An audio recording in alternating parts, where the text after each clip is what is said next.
নমস্কার, সবাই কেমন আছো? আশা করি সবাই ভালো আছো। আমি যে খুব একটা ভালো আছি তা নয়, মন টনগুলো খুব একটা ভালো নেই আমার। যাই হোক, মন তো মাঝে মাঝে একটু খারাপ হয় আর কি। তা ব্লগার সীমাতে সবাইকে স্বাগত জানিয়ে আজকের ব্লগ কিন্তু আমি এখান থেকেই শুরু করছি। আর সকাল থেকে কোনো কাজকর্ম করতে ইচ্ছা করছে না, যেন কিছুই ভালো লাগছে না। এই তা বলতে পারো কাজকর্ম সত্যি কিছু করিও নি আজকে, জানো, কিচ্ছু না, ভাল লাগছে না, বিরক্ত লাগছে আমার। কিন্তু করতে তো হবে, কাজ তো ফেলে রাখলে হবে না, সে যতই বেলা হোক আমাকে করতে হবে, এটাই হচ্ছে কথা। আর বৃষ্টি পড়ছে প্রচণ্ড, মাঝখানে একটু বোধহয় বেশিই পড়ছিল, এখন আবার একটুখানি কমেছে জানো তো বৃষ্টিটা, তাও পড়ছে, ভালোই বৃষ্টি পড়ছে। এই দেখো,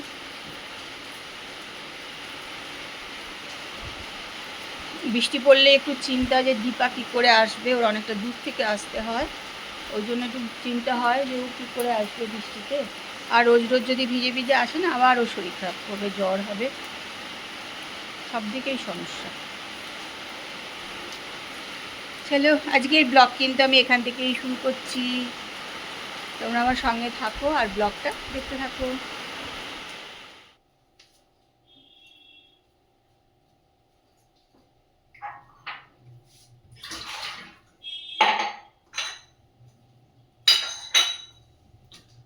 তারপর চলে এসেছি রান্নাঘর পরিষ্কার করতে, অনেকটা দেরি হয়ে গেছে।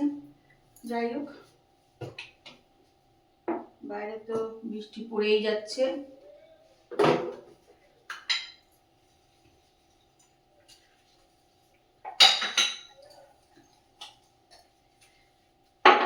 বৃষ্টির মধ্যে বেরোনো মুশকিল, আর সব থেকে মুশকিল হচ্ছে জামা কাপড় শুকানো, কাচা,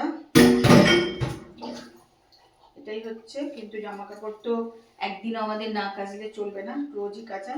আজকেও সকালে উঠে চালিয়ে দিলাম মেশিন।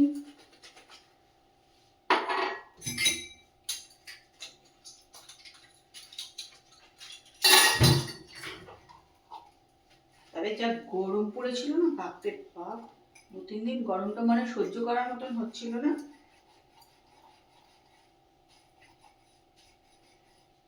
সাদা কাপ তো দেখো, রোজ সাবান দিয়ে তাও দাগ হয়ে যায়, ওই যে চা সমেত থাকে না, ওতেই দাগ হয়ে যায়। একটুখানি জল দিয়ে রাখলে কিন্তু এটা হয় না, সবসময় হয় না কি, এই হচ্ছে কথা।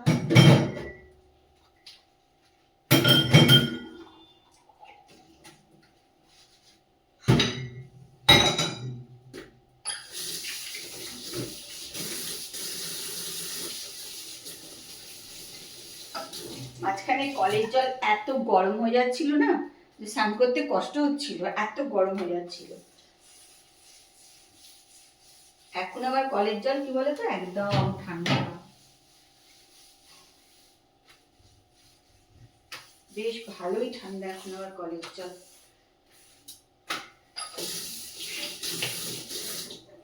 গায়ে দিলে একটুখানি ছাক করে লাগছে।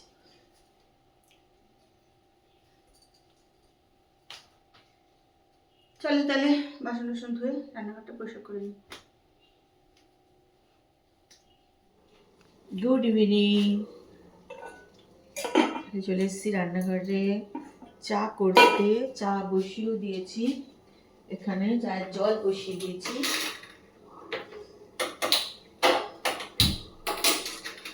ছাঁকনিটা মাঝে মাঝে না গ্যাসের মধ্যে দিয়ে একটুখানি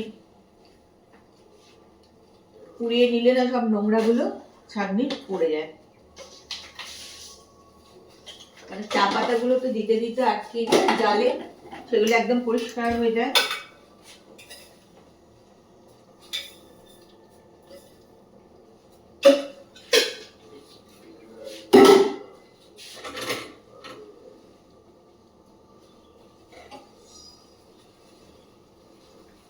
এটা পুড়িয়ে নিচ্ছে, দেখছো ধোঁয়া বেরোচ্ছে।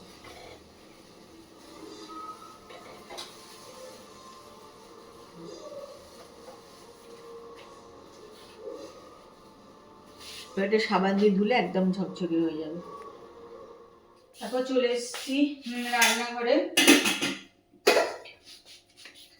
একটু রান্নাঘরটা গোছগাছ করে এবার রাখতে হবে। সব এগুলো সব ধুয়ে রেখেছিলাম, এখন চলে এলাম এগুলো আবার সব গুছিয়ে টুছিয়ে রাখবো। রান্নাঘরে সবসময় থাকলেই ভালো, বুঝছো?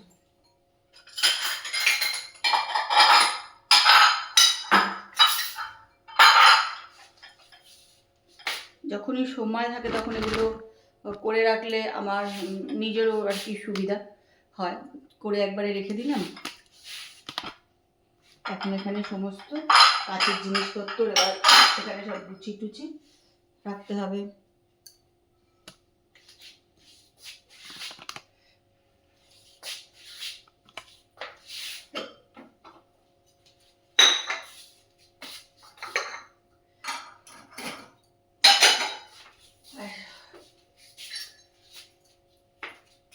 ভালো হয়ে থাকলে নিজেরও ভালো লাগে না, মনে করি কখন এটা পুরো ভিজে গেছে, এটাকে বাইরে দিয়ে দিতে হবে। আপাতত এখানে ঝুলিয়ে রাখি রান্নাঘরে।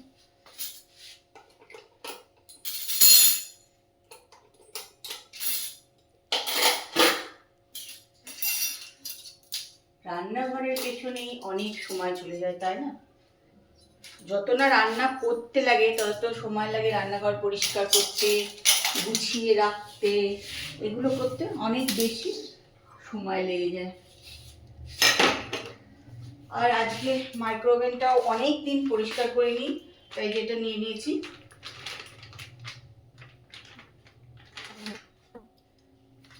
আজকে একটু মাইক্রোওভেনটাও পরিষ্কার করে নেব।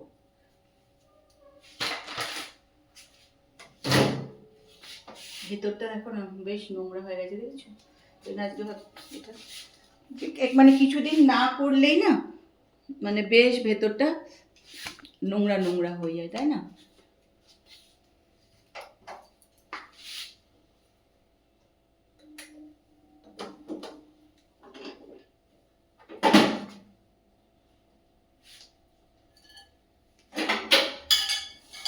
এটা বেসিনে নামিয়ে দিলাম, এটা একদম ধুয়ে নেবো সাবান দিয়ে। আর এই ভেতরটা এটা দিয়ে পরিষ্কার করে নেবো।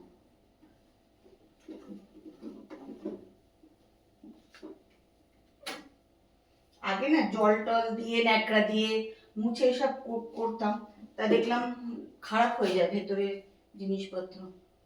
তা এবার ওরাই বলে দিল যে দরকার নেই, করবেন না, একটু টিস্যু পেপার দিয়ে মুছে নেবেন, দেখবেন তাতে ভালো পরিষ্কারও হয়ে যায়।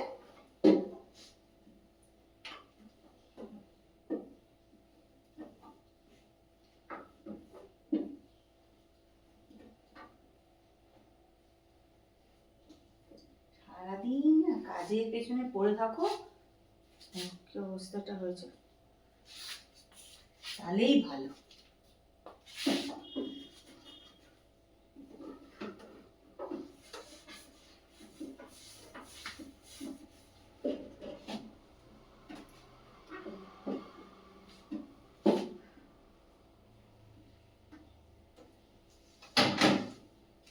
পুরো নোংরা হয়ে গেছে, বুঝছো কি অবস্থা হয়ে গেছে, পুরো তেল তেল একদম চপচপে হয়ে যাচ্ছে।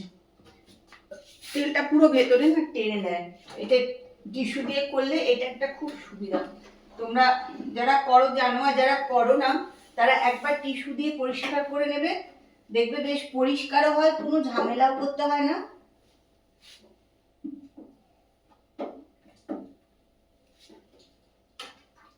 এতে না ঝামেলাও কম, জানো তো? টিস্যু পেপার দিয়ে পরিষ্কার করলে অনেক ঝামেলা কম হয়।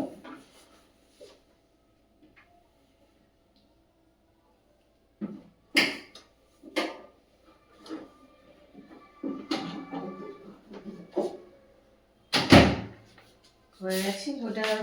আর কাঁচের ডিশটা আমি একটু সাবান দিয়ে পরিষ্কার করে নেব।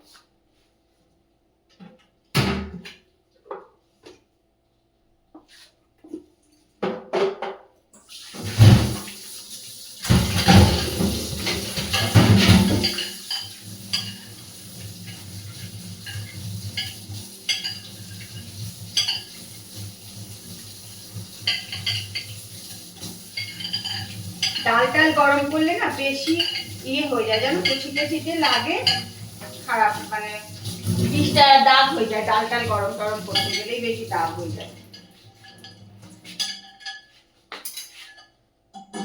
চলো মোটামুটি হয়ে যাবে।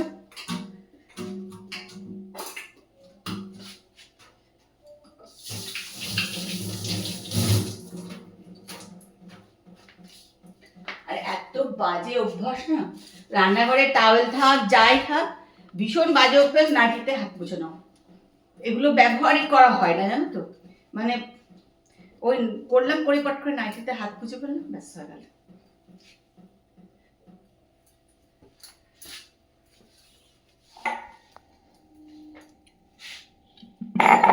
রাত্রিবেলার খাবার গরম করব।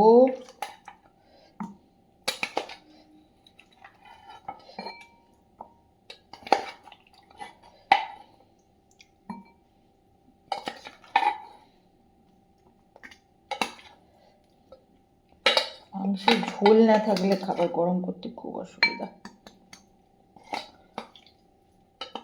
শক্ত হয়ে যায় মাংস।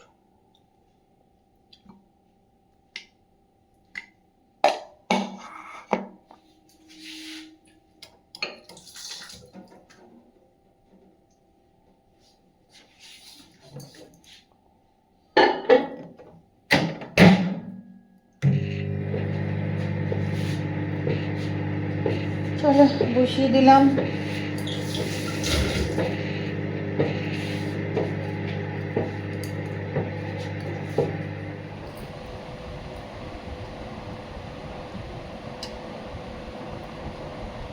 ফিশ ফ্রাই দিয়ে রুটি খাচ্ছি, ভালোই লাগবে তো।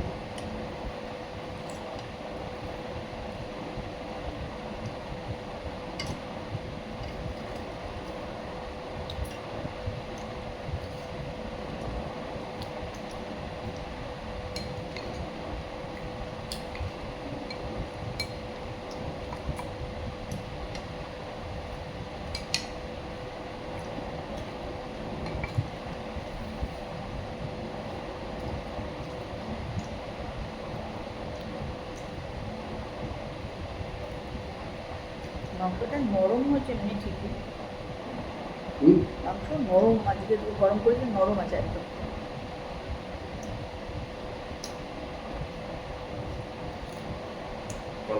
খাওয়া দাওয়া করে চলে এসেছি ঘরে, রান্না টান্না করে পরিষ্কার করে নিলাম। আর কালকে সকালে বেরোবো, ওই জন্য দেখো ব্যাগটাকেও সেখানটা রেডি টেডি করে রেখে দিলাম। বাইরে কিন্তু বেশ ঠান্ডা ঠান্ডা হাওয়া দিচ্ছে, বৃষ্টি পড়ছে, ওয়েদার তো খুবই ভালো, কিন্তু বৃষ্টি এক নাগাড়ে পড়েই যাচ্ছে। বৃষ্টি কিন্তু বন্ধ হয়নি, কিন্তু জোরে না, মানে অল্প বিস্তর পড়ছে। যাই হোক, ওয়েদার ভীষণ ভালো, একদম ঠান্ডা ওয়েদার, একটুও গরম নেই, মানে একদমই ঠান্ডা, পাখা না চালিয়েও অসুবিধা হচ্ছে না, এরকমই ওয়েদার হয়ে গেছে আর কি।